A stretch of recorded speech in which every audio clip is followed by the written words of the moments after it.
Dentro del estudio de las bolsas periodontales debemos tomar en consideración que en zonas posteriores va a manifestar muchas veces con la presencia de lesiones de furca. Sabemos que las lesiones de furca se van a presentar como consecuencia de la afectación de ese aparato de inserción, favoreciendo la exposición de esta zona anatómica y a su vez produciendo que en esta zona haya retención de placa, desechos de alimentos, entre otros. Entonces, por eso es importante el estudio de esta condición.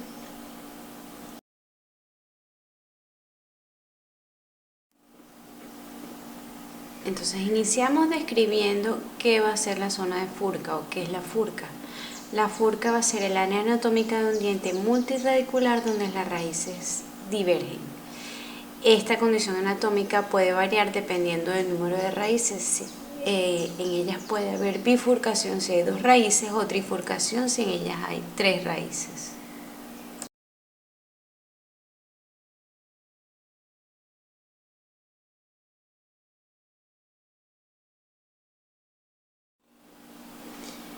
Entonces, las lesiones de furca van a ser descritas como un fenómeno de destrucción de los tejidos de sostén producto del avance de la enfermedad periodontal alrededor de los dientes multirradiculares, comprometiendo esto las áreas interradiculares de bifurcaciones y trifurcaciones. Generalmente los sitios que se van a encontrar más afectados son los primeros molares inferiores y los menos afectados los premolares superiores. ¿Cómo se va a producir esta lesión de furca o cómo va a ser el desarrollo de esta patología? Entonces, esto va a estar dado por la destrucción de los tejidos de sostén del diente, producto del avance de la enfermedad periodontal alrededor de dientes multirradiculares en zonas interradiculares, bien sea áreas de bifurcación o trifurcación.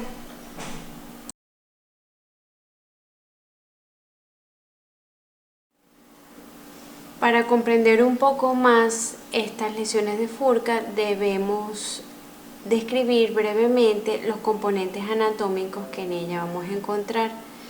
Iniciamos entonces con el complejo radicular. El complejo radicular va a ser una porción del diente localizado hacia la zona apical de la unión amelocementaria y va a comprender la porción normal cubierta con cemento radicular, es decir, va a comprender la porción radicular del diente. Este a su vez va a estar compuesto por el tronco radicular, que va a ser la región no dividida de la raíz, que va a ir desde la línea melocementaria hasta la entrada de la furcación, o sea, es la zona no dividida de la raíz. La altura del tronco va a ser entonces dada por la distancia entre la unión amelocementaria y la furcación entre las raíces. Y luego tenemos el cono radicular, que va a ser la zona dividida del complejo radicular o la que comprende las raíces. Estas van a variar en tamaño y posición y constituyen la región de furcación del complejo radicular.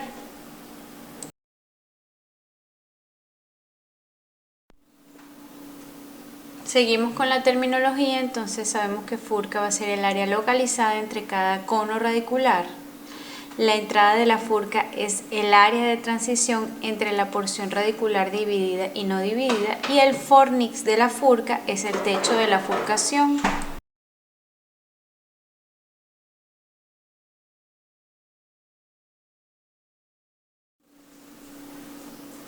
Seguimos entonces, el grado de separación sabemos que va a estar determinado por el ángulo de separación entre las 2 raíces.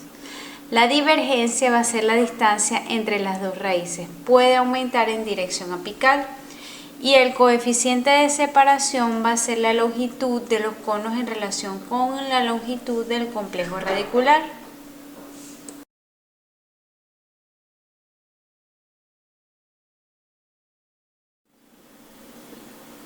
Entonces, para determinar las características de esta furca debemos tomar en consideración ciertas condiciones. Entonces, dentro de estas tenemos cuál es el diámetro de la entrada de furcación, la longitud del tronco radicular, la concavidad radicular, la bifurcación de los rebordes, las proyecciones cervicales del esmalte, en la entrada de la furcación si existen o no perlas del esmalte, la condición del techo de la furca, si existe divergencia o convergencia radicular, y también aquellos casos donde puede existir fusión radicular.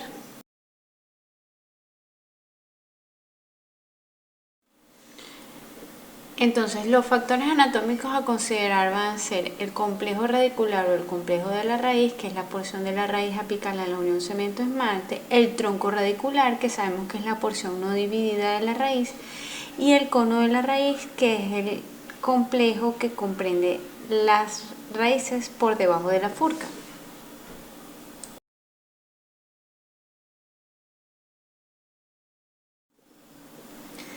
También tenemos el surco, que por lo general se presenta como cóncavo o acanalado y se va a localizar coronalmente a la separación radicular.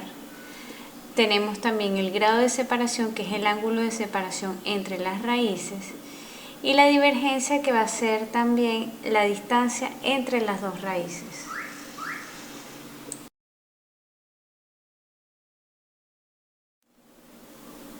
Dentro de estas características entonces tenemos las perlas del esmalte, que son depósitos de esmalte aislados ubicados ectópicamente sobre las superficies radiculares.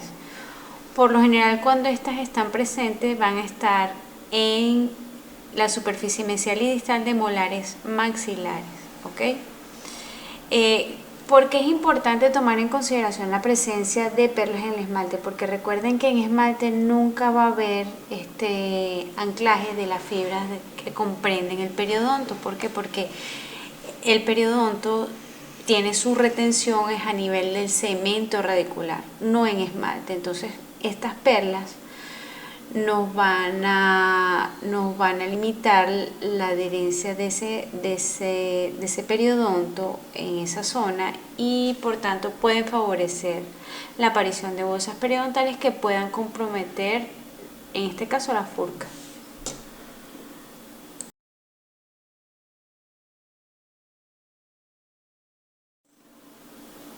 También debemos tomar en consideración el techo de la furca. Sabemos que es el límite coronal de la furca y va a coincidir con el piso de la cámara pulpar. De allí su importancia en las interrelaciones endoperidontales que se puedan presentar, ¿ok? En los focos de infección que puedan estar interrelacionados entre la pulpa y el periodonto.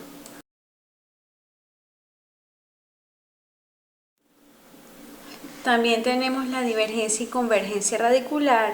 En raíces divergentes tenemos un mejor pronóstico porque estas van a permitir una mayor cantidad de hueso interradicular entre ellas, y esto va a facilitar a su vez los procedimientos resectivos o de tratamiento periodontal, en este caso sería el raspaje. Y las raíces convergentes, como tienden a estar muy juntas, van a limitar los procedimientos resectivos, por lo cual eliminar focos de infección en esa zona va a ser un poquito más complejo. Conlleva un pronóstico más reservado.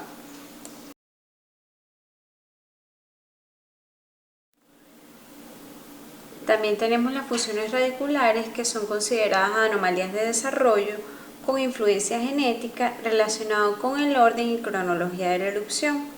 Su prevalencia se da por lo general en 42% para maxilar superior y 24% para molares inferiores. Esto va a comprometer el pronóstico, ¿verdad? Porque al haber presencia de fusión radicular, la lesión de furca se va a encontrar entonces a nivel más apical. Por lo tanto, la presencia de una fusión radicular con una lesión de furca puede conllevar un mal pronóstico.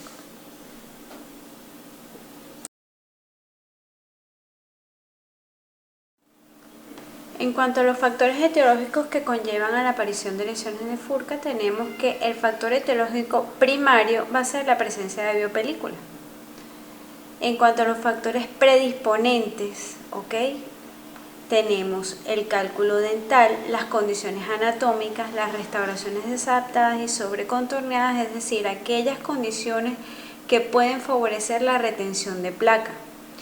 Y en cuanto a las condiciones agravantes o que pueden afectar la aparición de la lesión de furca en un tiempo determinado, tenemos la oclusión traumática, la presencia de patologías pulpares, si hay fractura vertical radicular o factores iatrogénicos que puedan comprometer esa furca.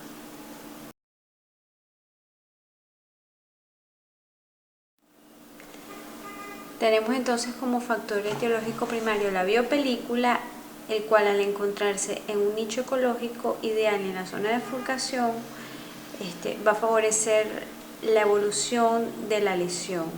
Esto va a traer entonces como consecuencia que debido a la limitación de acceso a los procedimientos de higiene e instrumentación profesional, este defecto se vaya acentuando, favoreciendo entonces el establecimiento de las lesiones de Furca. Sabemos que el biofilm es el factor etiológico primario del compromiso de la Furca. Esta va a encontrar entonces un nicho ecológico ideal en la zona de bifurcación como consecuencia de un difícil acceso a procedimientos de higiene oral e instrumentación profesional. Es así como la extensión de la inflamación de la enfermedad periodontal como respuesta a la invasión bacteriana va a conllevar a la reabsorción ósea interradicular y la formación de los defectos de bifurcación.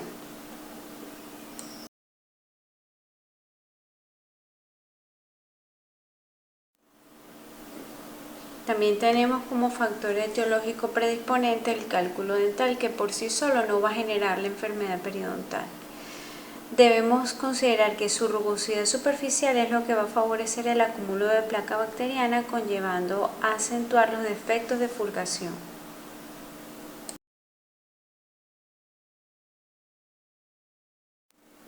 También dentro de los factores etiológicos agravantes encontramos la oclusión, el cual es un factor que puede contribuir o agravar la formación de defectos de bifurcación. Recordemos entonces que el periodonto en condiciones de salud periodontal en presencia de una oclusión traumática tiene la capacidad de adaptarse, ¿ok?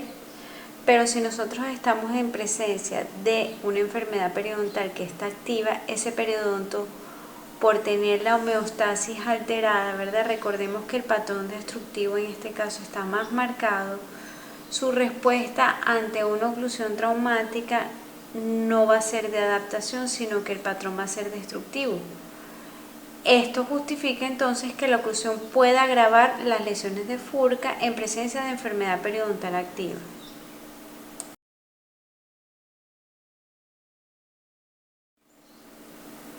Entonces, como les estaba explicando anteriormente, las fuerzas oclusales por sí solas no van a generar la pérdida de inserción periodontal. Tienen que estar en presencia de un proceso inflamatorio subyacente y preexistente que van a contribuir a su vez a acelerar la pérdida de soporte radicular. Entonces podemos decir que la placa bacteriana va a ser el factor etiológico primario del compromiso de bifurcación.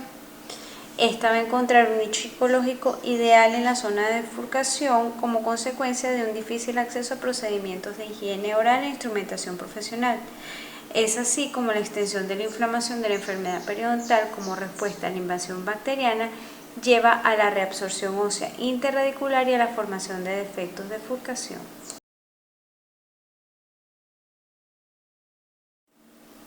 También debemos tomar en consideración las patologías periodontales a nivel de lesiones de Furca que pueden estar relacionadas con patologías pulpares. Estas en algunos casos se pueden asociar, favoreciendo entonces la aparición de lesiones de Furca.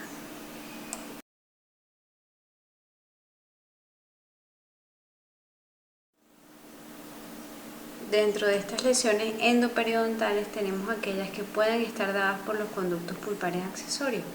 Una vez la pulpa está infectada, las comunicaciones endodónticas y periodontales pueden desarrollar una destrucción del periodonto interradicular, interfiriendo esto en la respuesta de cicatrización de los procedimientos endodónticos y periodontales, favoreciendo la aparición de las lesiones de Furca.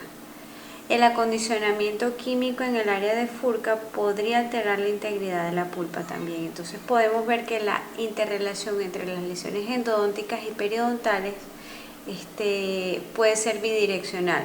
Una lesión endodóntica puede lesionar la zona interradicular a nivel de Furca, así como también una lesión periodontal presente en la lesión de Furca, en la zona de bifurcación, puede conllevar en algunos casos a lesiones de tipo endodónticas.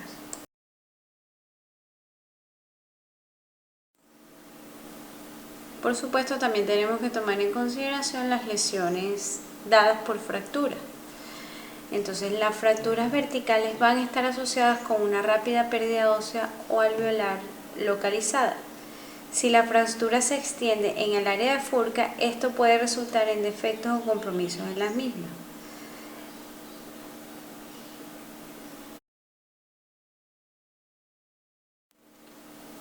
Y por último tenemos los factores iatrogénicos que van a estar dados por la mala práctica odontológica. En esta tenemos las perforaciones que se puedan dar en el área de Furca durante los tratamientos de endodoncia o de desfocalización de caries y restauraciones, que no respeten los principios periodontales y puedan lesionar la zona de bifurcación.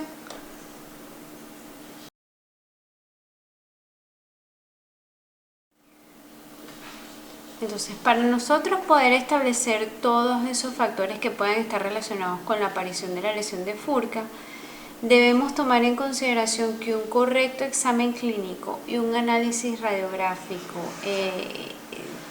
adecuado nos va a determinar a nosotros el tipo de lesión de Furca que tenemos en boca. Podemos proyectar el plan de tratamiento que sea más adecuado para ese paciente y también podríamos establecer el pronóstico que pueda tener ese diente si es o no abordado para el tratamiento de la patología.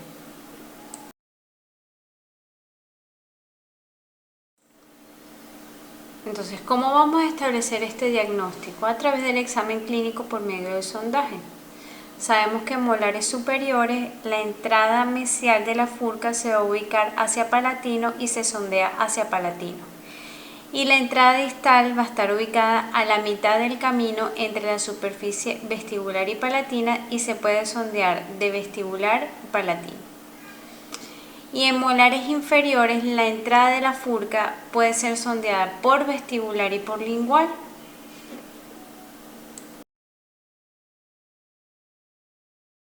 Entonces, ¿cómo vamos a iniciar el diagnóstico de este tipo de lesiones? El diagnóstico se va a iniciar a través del examen clínico con una sonda de Neighbors.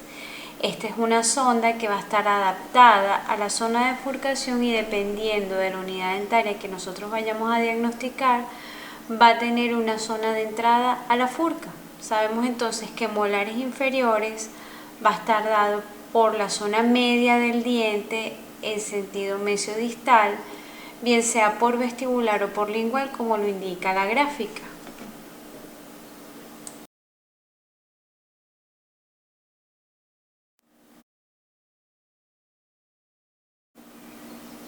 En la zona de molares superiores es un poco más complejo porque vamos a tener tres entradas, una que se va a encontrar en zona mesial, otra en la cara media vestibular y otra en zona distal. Sabemos entonces que la zona mesial podemos sondear bien sea por vestibular o por palatino. La zona medio vestibular, la entrada va a ser por la zona vestibular y la zona distal entonces podríamos entrar por vestibular o palatino pero hacia zona distal como lo muestra la gráfica.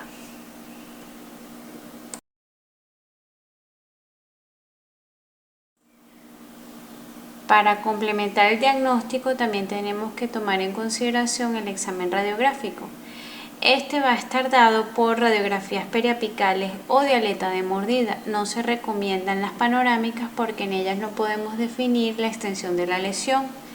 En este tipo de radiografía vamos a observar entonces la altura del hueso interdental así como también el nivel de hueso del complejo radicular.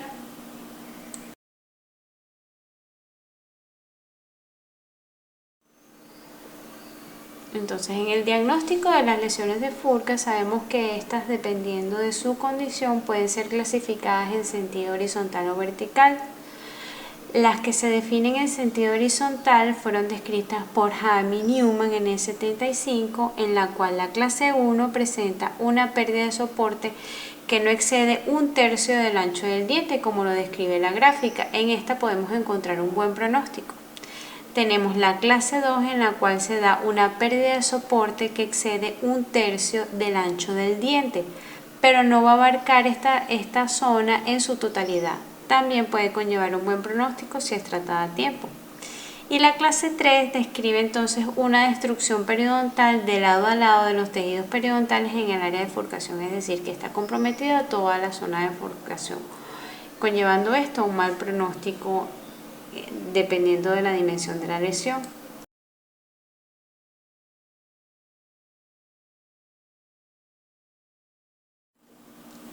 Y en cuanto a las lesiones de Furca en sentido vertical, estas fueron descritas por Turner y Fletcher en el 84, y en esta se va a medir la altura desde el techo de la furcación hasta la ubicación del hueso interradicular.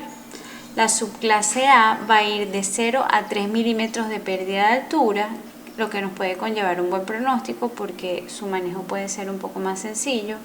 La subclase B va a ser de 4 a 6 milímetros de pérdida de altura y la subclase C mayor a 7 milímetros de pérdida de altura, conllevando esto a un mal pronóstico.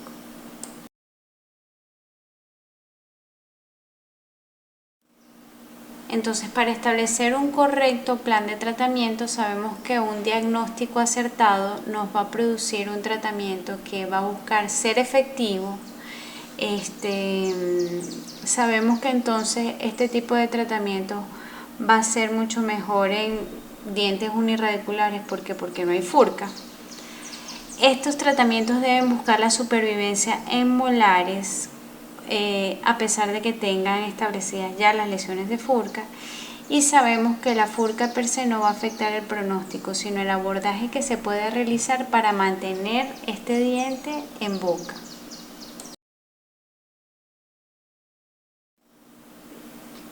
Entonces, dentro del plan de tratamiento, por supuesto, muy importante a considerar la terapia de raspaje y alisado radicular.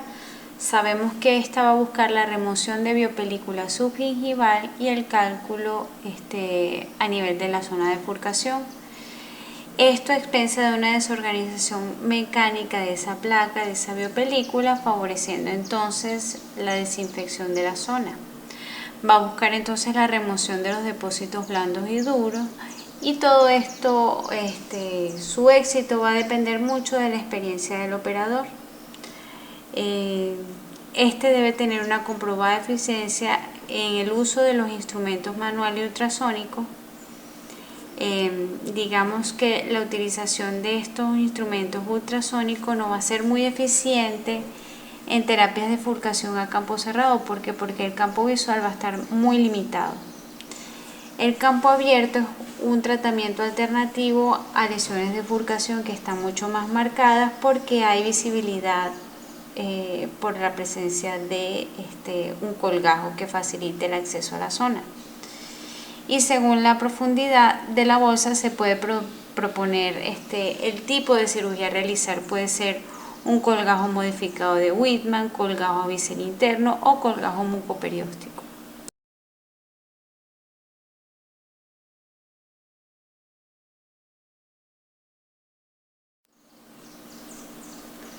Entonces, dependiendo del tipo de lesión de furca que nosotros vayamos a presentar en estos pacientes, vamos a tener una lista de procedimientos que pueden ser efectivos en estos dientes.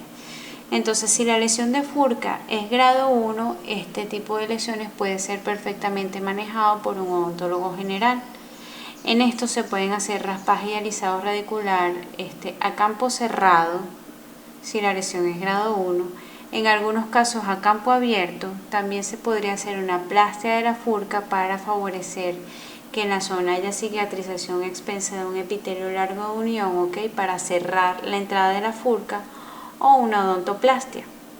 Tenemos también que en las lesiones de furca grado 2, los tratamientos indicados para esto van a ser una plastia de la furca, tunelización, que es cuando nosotros aumentamos el defecto en la zona de furcación para que el paciente pueda pasar su cepillo interdental y pueda higienizar la zona de furcación. Hemisección, que es cuando dividimos el diente para crear coronas, podemos hacer premolarizaciones. Amputaciones radiculares, sobre todo en molares superiores, cuando hay alguna afectación de una raíz que no pueda ser tratada, esta se puede amputar y se puede mantener el diente en boca. También se puede indicar en algunos casos cirugías regenerativas o en aquellos casos que no tengan expectativa de vida, la extracción. Y en las lesiones de Furca grado 3 ya los procedimientos prácticamente son todos quirúrgicos. En estos van a estar la tunerización, explicado anteriormente, la hemisección, la amputación, la cirugía regenerativa y como último caso, pues la extracción.